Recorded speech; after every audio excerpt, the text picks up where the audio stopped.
9 రోజులు 4వ భాగం. జరిగిన కథ. సంజయ్ సీఎం కొడుకు. అతను తన బర్త్డే పార్టీని గ్రాండ్గా ఒక హోటల్లో సెలబ్రేట్ చేసుకోవాలి అనుకుంటాడు. ఆ పార్టీకి గెస్ట్గా ఫేమస్ హీరోయిన్ అయిన మాయని గెస్ట్గా పిలుస్తారు.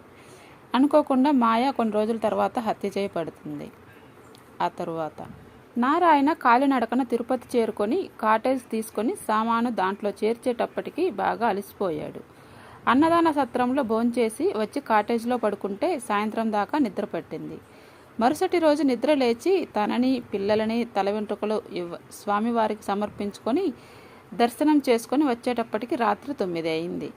మరలా రాత్రి భోజనానికని అందరూ నీరసంగా కదులుతుంటే దారిలో ఒక షాపులో వేలాడదీసిన న్యూస్ పేపర్లు కనిపించినాయి. వాటిని చూడగానే 2 రోజుల నుంచి పేపర్ చూడలేదని గుర్తుకు వచ్చింది. అన్నిట్లోకి చౌకది చూసి కొని చంకలో పెట్టుకొని భోంచేసి కాటేజీకి వెళ్ళాక నెమ్మదిగా తెరిచి చూశాడు. నెత్తిన పిడుగు పడినట్లయింది అతనికి. ఫ్రంట్ పేజీలో మాయ హత్య వార్త. మౌర్య అపార్ట్మెంట్స్ ఫోటో చూసి ఒక్క బిగిన వార్త అంతా చదివాడు. తరువాత చాలాసేపు చీకట్లోకి చూస్తూ ఆలోచిస్తూ ఉండిపోయాడు. ఉదయాన్నే లేచిన పిల్లలు సాయంత్రం ట్రైన్కేగా నాన్న మనం హైదరాబాద్ వెళ్ళేది అని అడిగారు. లేదమ్మా, నెల్లూరు అత్తయ్య వాళ్ళ ఇంటికి వెళ్ళి 2 రోజులుండి వెళ్దాం అన్నాడు. సడన్గా ఈ మార్పు ఏమిటో? ఒక్కరోజు కూడా సెలవు పెట్టడానికి ఇష్టపడని అతను ఇలా వారం మధ్యలో నెల్లూరు ప్రయాణం ఎందుకు పెట్టాడో ఎవరికీ అర్థం కాలేదు. తరువాత ఏసీపీ విజయ్కి హోమ్ మినిస్టర్ నుండి పిలుపు వచ్చింది. విజయ్ సెక్రటేరియట్లోని హోమ్ మినిస్టర్ ఛాంబర్స్ చేరుకున్నాడు. దాదాపు గంట వేచి ఉన్నాక లోపలికి రమ్మని పిలుపు వచ్చింది. సెల్యూట్ చేసి ఎదురుగా నిలుచున్న విజయ్ని కూర్చోమని కుర్చీ చూపించి, విజయ్, ఆ సినిమా వల్ల హత్య కేసు ఏమైందయ్యా?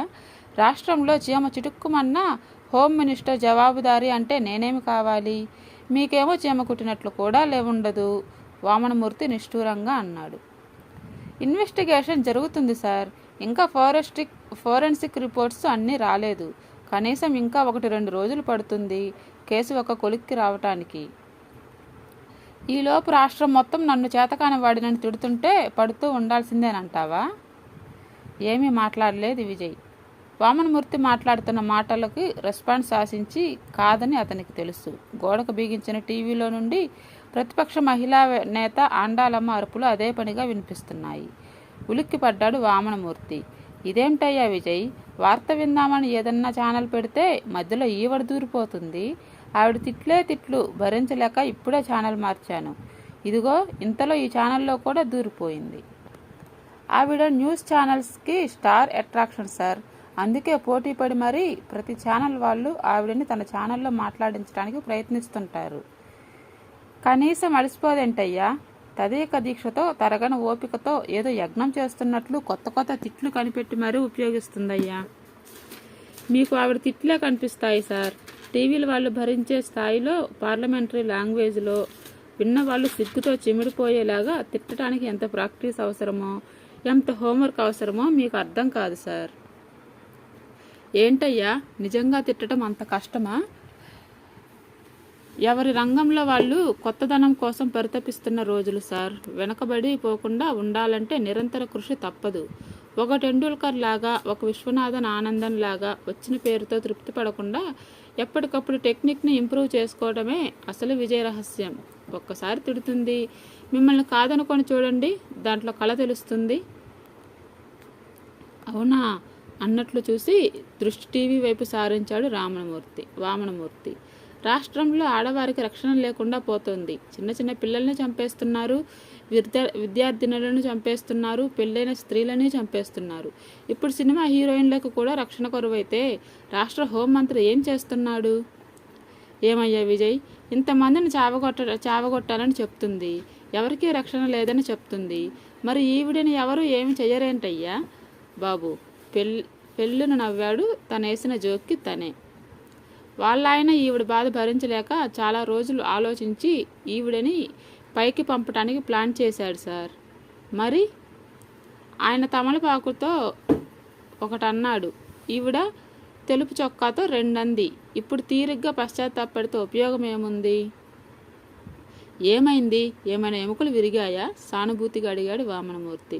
లేదు సార్, పోయాడు పైకి చూపిస్తూ చెప్పాడు విజయ్. ఉలిక్కిపడ్డాడు వామనమూర్తి. అబ్బో, చాలా చరిత్రే ఉందన్నమాట. సరే కానీ ఏదో ఒకటి తొందరగా తేల్చవయ్యా, లేకపోతే రోజు కళ్ళల్లోకి కూడా వచ్చి తిట్టిపోతుందయ్యా. ఒక చిన్న ప్రాబ్లం ఉంది సార్. ఏంటో చెప్పవయ్యా, చెప్పకుండా నాకెట్లా తెలుస్తుంది?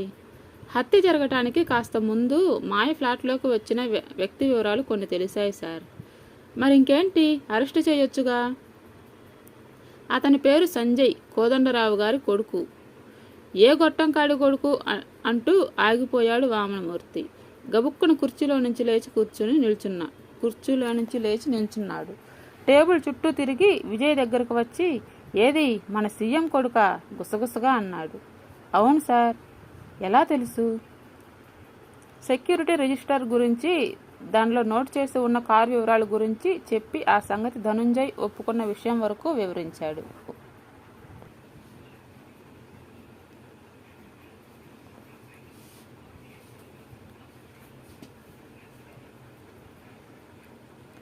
పొరపాటున వాడిని అరెస్టు చేసి తరువాత నేరం రుజువు కాకపోతే నిన్నేమో కానీ నన్ను మాత్రం కుక్కను కొట్టినట్టు కొడతారు. దీన్ని జాగ్రత్తగా డీల్ చేయాలి. నువ్వే దీనికి సరిపోతావు. ఏ సమస్య వచ్చినా నన్ను కాంటాక్ట్ చెయ్యి. నాకు చెప్పకుండా సంజయ్ని అరెస్ట్ చేయవద్దు, తెలిసిందా? అన్నట్లు ఈ విషయం ఎక్కడా లీక్ కాకూడదు. ప్రెస్ వాళ్ళకు తెలిసిందంటే చావగొడతారు. సరే, నువ్వు వెళ్ళిరా. విజయ్ వెళ్ళిన చాలాసేపు వామనమూర్తి ఆలోచిస్తూ కూర్చున్నాడు. ఇంతలో ఇంటర్కామ్ మోగింది. మీ అబ్బాయి గారు సార్, లోపలికి వస్తున్నారు. ఫోన్ పెట్టేసేలోపు రవివర్మ లోపలికి వచ్చి కూర్చున్నాడు. ఏంటిరా ఈ టైంలో వచ్చావు? నీ సీటు సంగతి తేలిపోతే నాకు టెన్షన్ తగ్గిపోతుంది. అదేమో ఎటూ తేలకుండా వాయిదా పడుతుంది. దాందేముందులే కానీ ఈ మాయ మర్డర్ సంగతి ఎంతవరకు వచ్చింది? ఏంది రోయ్, ఊర్లో జనాలంతా అడుగుతోంది చాలేదనా? నువ్వు కూడా తయారయ్యావు. అదిగో చూడు, టీవీలో ఆండాలమ్మ అలుపు సొలుపు లేకుండా తిట్టిపోస్తుంది. గంట గంటకి ఛానల్ మారుతుంది కానీ మనిషి మారటం లేదు. నోటికి రెస్ట్ ఇవ్వటం లేదు. పోనీలే డాడీ, రాజకీయ నాయకులకి ప్రజల్లో నోట్లో నానటమే కదా కావాల్సింది. అది రైటేలే. అన్నట్లు ఈ విషయం విన్నావా? మాయ చచ్చిపోయిన రోజు సంజయ్ గాడు, అదే సీఎం కొడుకు, దాని ఇంటికి పోయాడంట. So what? ఆ రోజు ఆవిడ ఇంటికి ఎంతోమంది వెళ్ళి ఉండవచ్చు. సరైన సాక్ష్యం లేకుండా వేరే వాళ్ళ మీద అబండాలు వెయ్యకూడదు. అబ్బా, వచ్చాడండి నీతులు చెప్పటానికి. ఏదో వాడు కేసులు ఇరుక్కుంటే నీకు ఛాన్స్ వస్తుంది కదా అని నేను ఏడుస్తుంటే నీకు నొప్పిగా ఉందా? చూడు డాడీ, సంజయ్ ఈ నేరం చేసి ఉండడు, అది నేను చెప్పగలను. అనవసరంగా సంజయ్ని ఇరికించి తర్వాత ప్రూవ్ చేయలేకపోతే నా సీటు సంగతి తర్వాత ముందు నీ సీటు ఎగిరిపోతుంది. అదేరా, ఏం చెయ్యాలో అర్థం కాక కొట్టుకుంటున్నాను. ఇరికించటం అంటే కేవలం పోలీసులు అరెస్టు చేయటమే కాదు డాడీ. ఒక్కసారి ప్రెస్ వాళ్ళకి అనుమానం వచ్చేటట్లు చేశామే అనుకో, తరువాత పోలీసులే సంజయ్కి సంబంధం లేదని చెప్పినా ప్రెస్ వాళ్ళు ఒప్పుకోరు. సీఎం కొడుకు కాబట్టి రక్షించడానికి చెప్తున్నారని అంటారు. అది అసలు ఇరికించటం. ఓరు నా కొడుకో, నిజంగా నువ్వేరా నా వారసుడివి. తరువాత అనిత మార్కండేయుల్ని మరలా కలిసింది. ఏం సార్, వీడియోని ఎన్హాన్స్ చేయిస్తానన్నారు, ఏమన్నా తెలిసిందా? అది చెయ్యగలిగిన టెక్నీషియన్ ఇంకా రాలేదమ్మా. రాగానే ఈ పని అప్పచెప్తాను. ఏం సంగతి తెలియగానే నీకు చెప్తాను. తరువాత సీఎం బిజీగా ఉంది. వచ్చిపోయే విజిటర్స్, అధికారులు ఎల్లప్పుడూ సీఎంని అంటిపెట్టుకొని ఉండే మంది మగధులు, సెక్యూరిటీ సిబ్బందిని కలిసి పెళ్లి వాతావరణంలా కలకలలాడుతోంది.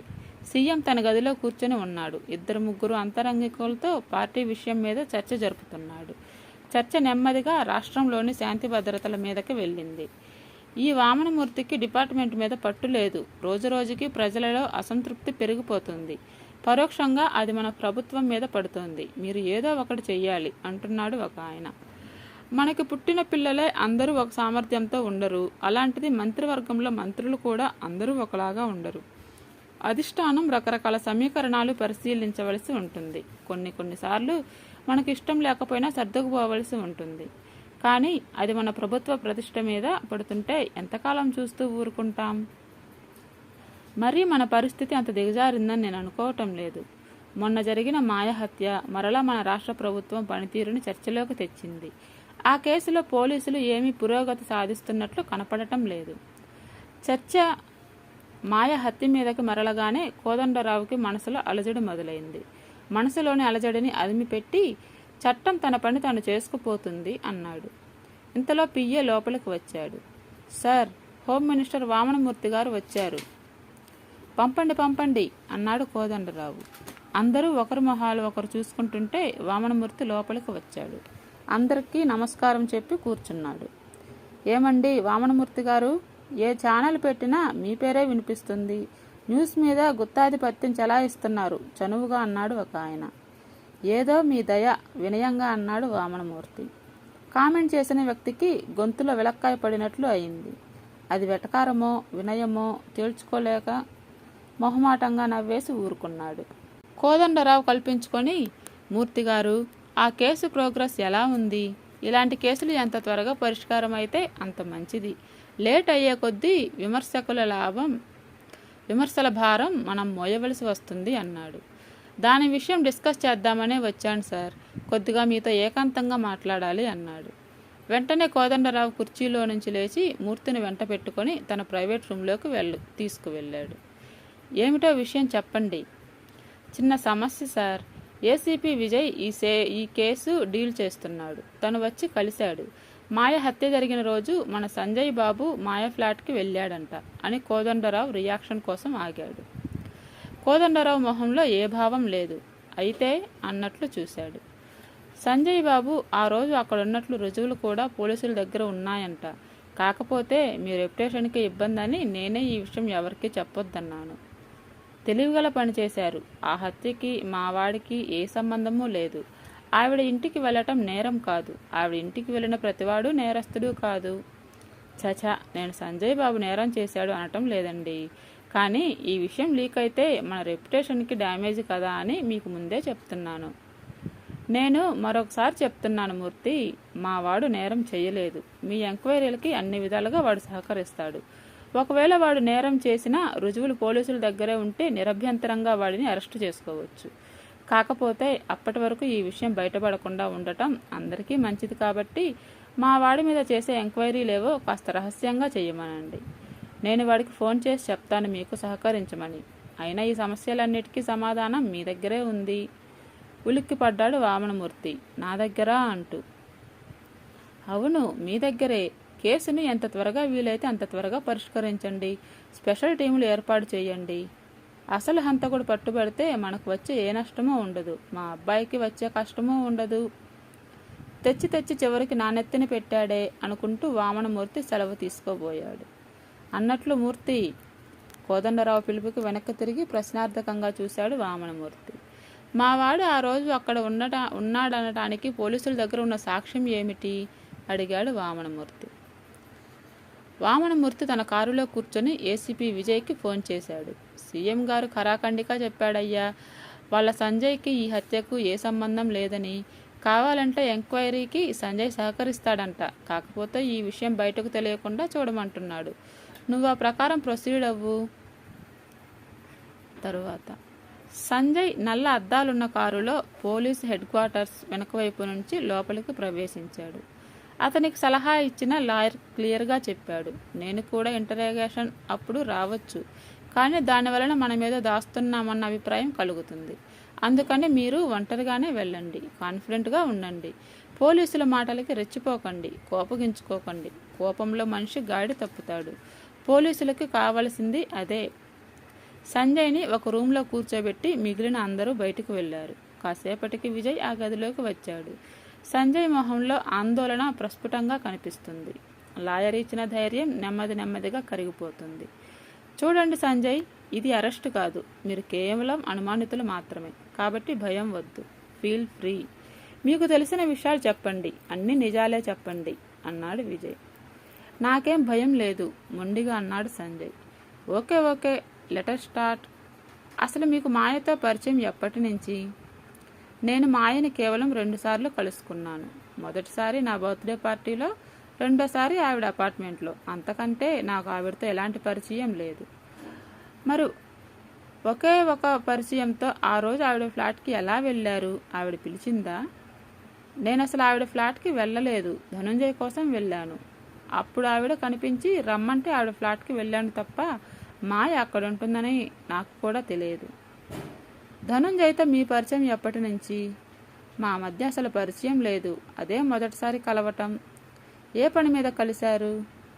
మా బిజినెస్ ట్రాన్సాక్షన్స్ మీద ఒక కథనం రాశాడు. దానికి గాను మాకు సంబంధించిన ఇన్సైడ్ ఇన్ఫర్మేషన్ వాడాడు. అతనికి అది ఎలా సహకరించిందో, సమకూరిందో తెలుసుకోవటానికి వెళ్ళాను. మరి చెప్పాడా?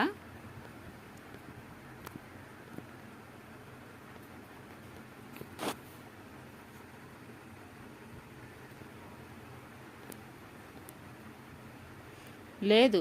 నేను మాయ ఫ్లాట్లో. సరే, మాయ ఫ్లాట్లో ఏం జరిగింది? నథింగ్. ఆమె ఆహ్వానిస్తే వెళ్ళాను. కూల్ డ్రింక్ ఇచ్చింది, తాగాను. కాసేపు ఉండి లేచి వచ్చాను. Are you sure? అంతేనా? కాస్త తటపటాయించి చెప్పాడు. నేను కొద్దిగా అడ్వాన్స్ కాబోయాను. ఆవిడ విముఖత చూపించింది. వచ్చేశాను. మీరు వచ్చేటప్పుడు ఏదన్నా గుర్తుంచుకోవలసిన సంఘటన జరిగిందా? టైం తీసుకోండి, పర్వాలేదు. నేను వచ్చేటప్పుడు ధనుంజయ్ ఫ్లాట్ తలుపు తెరుచుకుంది. నన్ను చూసి ఎవరో మరలా లోపలికి వెళ్ళిపోయారు. అది ధనుంజయ్ మాత్రం కాదు. ఎందుకంటే ధనుంజయ్ పర్సనాలిటీ లావుగా ఉంటుంది. అతను సన్నగా ఉన్నట్లు అనిపించాడు. అతన్ని చూస్తే గుర్తుపట్టగలరా?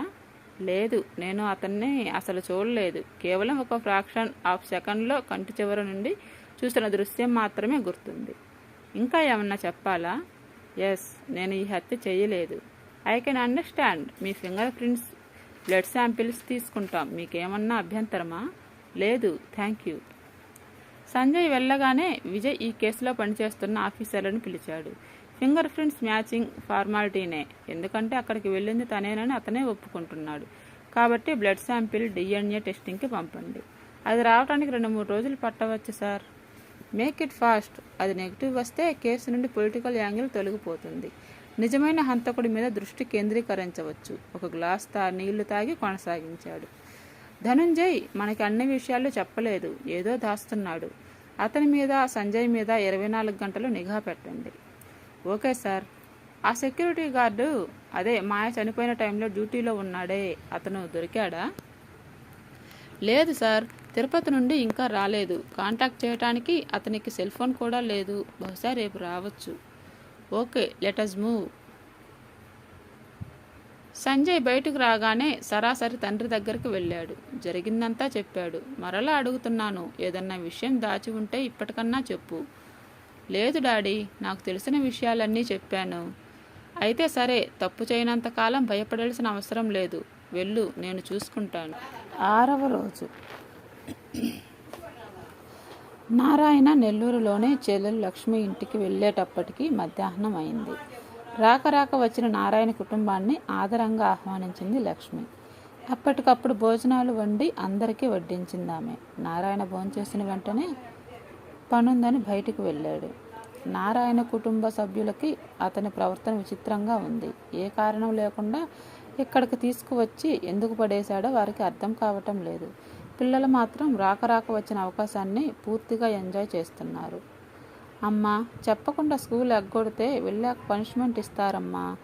నారాయణ కూతురు వాణి 8వ క్లాస్ చదువుతోంది. తన తల్లితో ఉదయం నుండి చెప్తోంది. చెప్పొచ్చావుగా తిరుపతి వెళ్తున్నామని. అది ఇవాల్టి వరకే. రేపటి నుండి వెళ్ళిన దానికి టీచర్ పనిష్మెంట్ ఇస్తుందేమో. ఒక పని చెయ్యి, మన పక్కింటి ఉమా మీ క్లాస్మేటేగా, ఆ అమ్మాయికి చెప్పు స్కూల్లో చెప్పమని. ఇవిగో డబ్బులు. అత్తనడిగి ఫోన్ ఎక్కడ ఉంటుందో కనుక్కొని చేసిరా. నెంబర్ గుర్తుందా? గుర్తున్నట్లు తల ఊపింది వాణి. వాణి ఫోన్ అందుకున్న ఉమ ఆనందంగా చెప్పింది. ఈరోజు స్కూల్ బంద్. మాయ చనిపోయిందిగా, అందుకని బంద్ అంట. సరేలే, నేను ఇంకో 2 రోజులు రాను. క్లాస్ టీచర్కి చెప్పు. రావా? ఎందుకని? ఇక్కడ మా అత్త వాళ్ళ ఊరు వచ్చాం. నెల్లూరు అని. ఎంత బాగుందో. వాళ్ళ ఇంటి పక్కనే పెద్ద రివరు, ఓల్డ్ టెంపుల్ ఉన్నాయి. మేము భలే ఆడుకుంటున్నాం. ఇంకొక 2 రోజులు ఉండి వస్తాం. అవునా? సరేలే, అలాగే చెప్తాను. తరువాత TV10 న్యూస్ రూమ్ యథాప్రకారం గందరగోళంగా ఉంది. ఎవరి పనుల్లో వారు తలమునకలై ఉన్నారు. అమ్మాయి అనిత పరుగు పరుగున వచ్చాడు మార్కండేయులు. చేతిలో ఒక కాగితం పట్టుకొని చేస్తున్న పని పక్కన పెట్టి చూసింది అనిత. ఆడబోయిన తీర్థం ఎదురుపడటం అంటే ఇదే. ఇదిగోనమ్మా మనం అడిగిన వివరాలు. చేతిలోని కాగితం చూపించి ఇచ్చాడు. మసకగా కనిపిస్తున్న ఆ వివరాల ముందు అతనికి సరిగ్గా అర్థం కాలేదు. మార్కండేయులే వివరించడం మొదలుపెట్టాడు.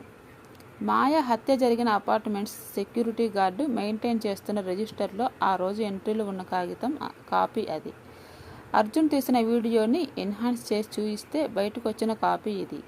మసకగా ఉందనుకో, అయినా పర్వాలేదు. ఇదిగో ఇక్కడ చూడు అసలు మనకు కావలసిన వివరం. మాయ పరిశీలనగా చూస్తుంటే మరలా మార్కండేయులే చెప్పడం మొదలుపెట్టాడు.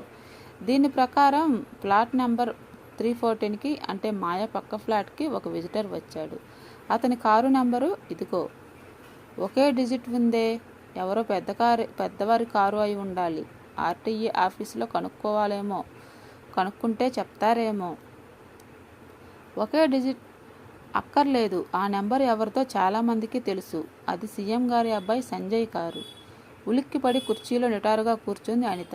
అనితకి అతనికి ఆ ఫ్లాట్కి వెళ్ళవలసిన అవసరం ఏముంది? ఇంతకీ ఆ ఫ్లాట్ ఎవరిది? ధనుంజయ్ అనే జర్నలిస్ట్. నీకు గుర్తుందో లేదో, మాయ చనిపోయిన సంగతి ముందుగా మనకు చెప్పింది అతనే. మరి అతనికి సంజయ్కి ఏమిటి సంబంధం? వీళ్ళిద్దరూ కలిసి ఏమన్నా చేసి ఉండవచ్చా? అయినా అదంతా మనకి అనవసరం. ఇంత సాక్ష్యం మన దగ్గర ఉండగా మనం ఏమీ పట్టనట్లు కూర్చోవటం భావ్యం కాదు. వెంటనే ఈ విషయం టెలికాస్ట్ చేయండి. ఏమని చేస్తాం? అతను పక్క ఫ్లాట్కి వెళ్ళినంత మాత్రాన ఈ అమ్మాయి ఫ్లాట్కి కూడా వెళ్ళి ఉండాలని ఏముంది? ఒకవేళ అసలు మాయ ఫ్లాట్కి వెళ్ళాడని రుజువులున్నా అతనే ఈ హత్య చేసి ఉంటాడనవచ్చా? అవన్నీ మన పనులు కాదు సార్. పోలీసులు పనులు. మనకు తెలిసింది ప్రజలకు చెప్పటం వరకే మన డ్యూటీ. తరువాత వివరణ వాళ్ళే ఇచ్చుకుంటారు. అసలేం జరిగిందో అప్పుడు బయటికి వస్తుంది. ముందు మీరు వార్త రాయించండి. అమ్మా, పెద్దవాళ్లతో వ్యవహారం. తొందరపడితే ఇరుక్కుపోతామేమో. తొందరపడకపోతే ఇంత ఆధారం కూడా వేస్ట్ అయిపోతుంది. అంతకంటే ఈ వృత్తికి ద్రోహం మరొకటి ఉండదు. అదీ కాక ఈ ధనుంజయ్ ప్రెస్వాడు అయి ఉండి ఇంత సెన్సేషనల్ న్యూస్ దాచాడంటే నాకేదో అనుమానంగా ఉంది. అతన్ని ఒకసారి కాంటాక్ట్ చెయ్యాలి. అతని నెంబర్ ఉందా? తరువాత 5 నిమిషాలలో TV10లో ట్రేడింగ్ న్యూస్ అని చెప్పటం మొదలుపెట్టారు. TV10 పరిశోధనలో వెలుగు చూసిన పచ్చి నిజాలు. మాయ హత్య కేసులో సీఎం కొడుకు సంజయ్ పాత్రపై అనుమానాలు కప్పిపుచ్చడానికి జరుగుతున్న పోలీసు ప్రయత్నాలు. మరో 5 నిమిషాలలో రాష్ట్రంలోని అన్ని ఛానల్స్ ఇవే వివరాలు వడ్డించడం మొదలుపెట్టాయి. టీవీలో ఈ వార్త ప్రసారం అవుతుందని తెలియగానే హోమ్ మినిస్టర్ వరాహమూర్తి సీఎంకి ఫోన్ చేశాడు. సార్, ఈ వార్త బయటికి రాకుండా ఉండటానికి నేను చేతనైనంత చేశాను. కానీ ఈ పేపర్ వాళ్ళని, ఛానల్ వాళ్ళని మనం కంట్రోల్ చేయలేం సార్. ఆ రిజిస్టర్ కాపీ వాళ్ళ చేతుల్లో ఎలా పడిందో కానీ నా తప్పేం లేదు సార్. కోదండరావు ఏమీ మాట్లాడలేదు. షిట్, కనీసం మనని అడగకుండా ఉన్నవి లేనివి ఎలా ప్రసారం చేస్తున్నారో చూడండి. ఇమీడియట్గా ప్రెస్ మీట్ అరేంజ్ చేయండి. నేను మాట్లాడతాను చెప్పాడు ఏసీపీ సంజయ్. ఆండాలమ్మకి ఆయాసంగా ఉంది. ఉదయం నుంచి ఒక్కొక్క ఛానల్లో గంట చొప్పున ఆపకుండా హోమ్ మినిస్టర్ని తిట్టి అలిసిపోయింది. క్షీణిస్తున్న శాంతి భద్రతలు పరిస్థితి మీద ఇందిరా పార్కు దగ్గర ధర్నా చేసి వచ్చేటప్పటికి ఒళ్ళంతా హూనమైంది. ఇంతలో హఠాత్తుగా ఈ వార్త తెలిసింది. ఎన్నాళ్ళుగానో పోగొట్టుకున్న పెన్నిది దొరికినంత ఆనందం కలిగింది ఆండాలమ్మకి. మామూలుగా దొరికే అవకాశం కాదు ఇది. సాక్షాత్తు ముఖ్యమంత్రి కొడుకు మీదే ఆరోపణలంటే తన ముఖ్యమంత్రి మీద కూడా ఏదైనా మాట్లాడవచ్చు. అప్పటికే ఆవిడ ఫోన్ రింగ్ అవ్వటం మొదలయ్యింది. అనేక టీవీ ఛానల్స్ వాళ్ళు ముందు వాళ్ళ ఛానల్కి రమ్మంటే వాళ్ళ ఛానల్కి రమ్మని పోటీలు పడుతున్నారు. ఇప్పుడే బయలుదేరుతున్నా చెప్పి బయలుదేరింది. ఇప్పుడు ఆమెకు ఆయాసం గుర్తు రావటం లేదు. పైగా మనసంతా చాలా ఆనందంగా ఉంది. తిట్టడానికి ఒక నాయకుడు, వినటానికి ప్రేక్షకులు, సంధానకర్తలుగా ఛానల్స్ దొరకడం ఎంత అదృష్టం. ఇంకొన్ని గంటల పాటు టీవీల నిండా నేనే. ఇంతటితో 9 రోజులు 4వ భాగం ఆపేద్దాం. మళ్ళీ 5వ భాగంలో కలుద్దాం. Please subscribe my channel. ఎవరైనా తెలుగు నవలలు ఇష్టపడే వాళ్ళకి ఉంటే షేర్ చేయండి. Thank you.